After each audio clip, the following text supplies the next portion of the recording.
College Beach weekend is 2 weeks away. That's not long, 2 weeks away. Some 40,000 students are expected to take over the oceanfront. It's good for tourism, but it comes with plenty of concerns for residents. During the event last year, 4 people were shot. Tonight, the city shared its game plan for a safe and successful weekend. Robert Boyd has that story.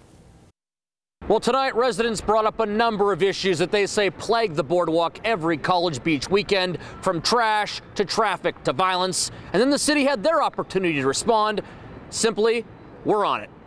When I heard about this event, the best advice I heard was to get out of town. Kim Asak has only lived through 2 College Beach weekends, but that's been enough for her to come to a strong conclusion. And this is the only event that I'm really disappointed that the community allows for it to continue going on. This particular weekend, I think, is dangerous for residents. To alleviate these concerns, city staff and law enforcement spoke with residents one-on-one about what they are doing to keep the oceanfront safe. We want you to come, we want you to have a good time, but we expect you to behave.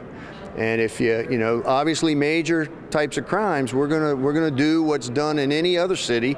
We're gonna deal with that. Joe Bellick has lived at the oceanfront for 27 years. He said one student's vacation can be a homeowner's worst nightmare. We've seen incidents of the shooting and the stabbings and things like that.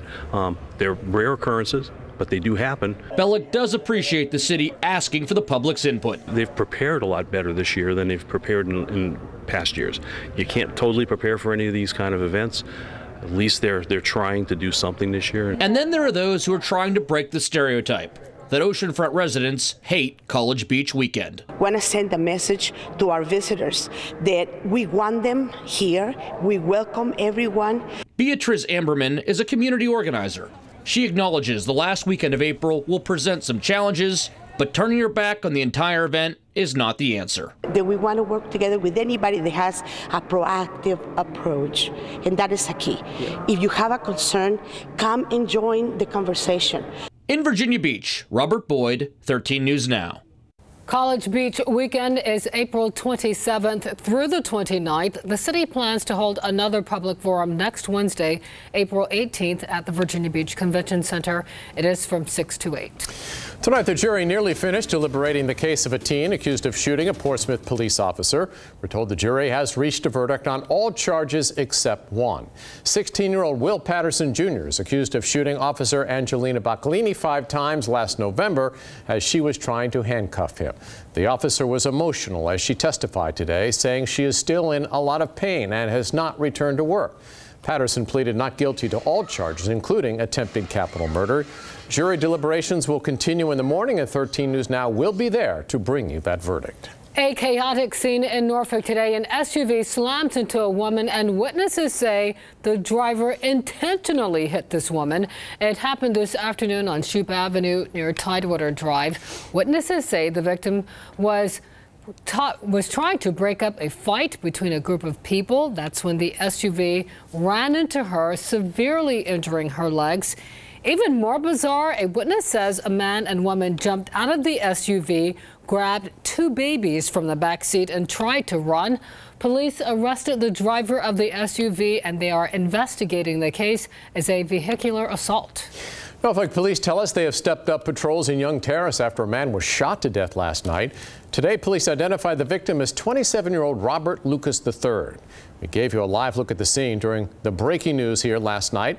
Officers found Lucas on Nicholson Street. They are still investigating and have not arrested anyone. People who live in Young Terrace tell us they don't feel safe in their neighborhood. Norfolk police tell us 2 of the 10 homicides in the city so far this year happened a mile from the area where last night's shooting occurred. According to the city's website, there have been 143 crimes in the Young Terrace area in the last month, including assaults and robberies. Norfolk police say overall crime is down 13% compared to this time last year.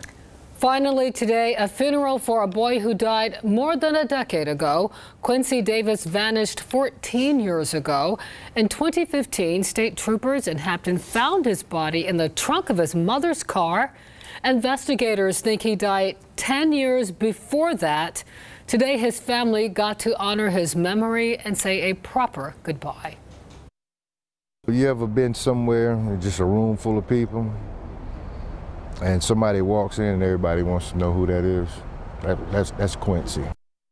Quincy's mother, Tanya Slayton, has been sentenced to 8 years in prison in connection with her son's death. College of William and Mary prides itself on its history, being one of the oldest colleges in the country. But for the first time, the college is focusing on its history involving African Americans and female students. Chinuher explains how this is a step forward for the school. Some of the people behind this project say if you walk around the campus here at William and Mary, you see lots of things commemorating what men have done on this campus, like statues and plaques. But when it comes to women and African American students, there's not much that's visible. So with these new plaques, they hope it's something new moving forward. Stepping foot on the William and Mary campus. That's where George Washington took classes. It's pretty easy to soak up the history. There are plaques, statues, buildings. That's the first building that they show you. Memorializing significant people to the college. The Wren building, the oldest on campus, is packed with historic value. Charnay Holmes and Bree Addy. You're pretty lucky if you have classes in there because it's so beautiful. Have taken in what they can of the Wren building after 4 years. But soon, as new ideas bloom, this is the beginning of something. Charnay and Bree will get to see something new before they graduate. Something to commemorate students like them. 2 plaques will go up on the 19th. One will commemorate the 50th anniversary of African American students in residence, and the other one will commemorate 100 years of women. Jane Barnard is the academic coordinator for the 100th Anniversary of Women Committee. There are almost no objects on this campus in public spaces that portray women, and there are a lot of statues of men. Like her. Jacqueline McLendon heads the 50th anniversary of residential African American students. It wasn't until the late 60s when William and Mary became fully integrated. These 3 women becoming the first African American students to live on campus. I think that people are really ready to feel like they belong and to see change, and I think that's what we're hoping this year has helped us to accomplish. It gives you a sense of belonging. With this, I hope this is like the first step in a line of movements to make women and minorities feel more included in this campus. A new page is added to the history books.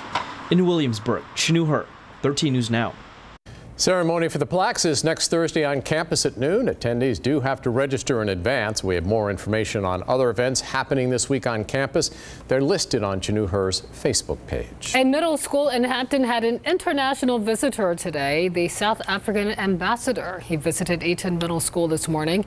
It is part of the Sister Cities of Hampton partnership. The goal to improve understanding and friendship between Hampton and other communities around the world, teaching people of all ages how to connect with each other. It just makes us to understand how can we work together, country to country or city to city. The ambassador also met with the president of Hampton University today. They talked about a possible partnership between HU and schools in South Africa. And by the way, Hampton has sister cities in South Africa, South Korea, France, and England. If you've been dragging your feet to file your taxes, time to pick it up. You only have a few days left. Tonight, ABC's Rebecca Jarvis explains what the repeal of the Affordable Care Act individual mandate means for your tax filing.